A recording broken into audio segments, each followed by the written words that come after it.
Чувашские полицейские задержали гастролеров, совершивших серию хищений из автомобилей в других регионах страны. В Чебоксарах они пробыли пару дней и были задержаны с поличным после проникновения в машину в микрорайоне Садовый. Подробности в материале наших коллег из пресс-службы МВД. Камера видеонаблюдения зафиксировала момент кражи из автомашины. Злоумышленник разблокировал с помощью специального устройства сигнализацию и забрал из салона сумку. Вскоре о существовании дерзкой группы гастролеров стало известно и сотрудникам уголовного розыска МВД по Чувашской республике. Почему необходимо было сразу принять? Потому что эти лица были гастролеры, и, в принципе, больше 2-3 дней они в регионах не задерживаются.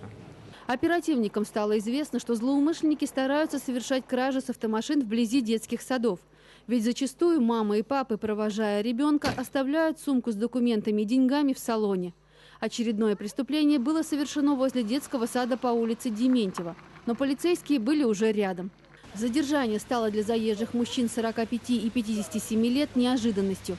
В отношении них возбуждено уголовное дело. Они заключены под стражу. В настоящий момент у нас имеется информация, что данные лица совершили преступление в Йошкар-Оле, Мариэле, и в Татарстане. Сотрудники полиции рекомендуют гражданам, покидая салон машины даже на короткое время, не оставлять там ценных вещей.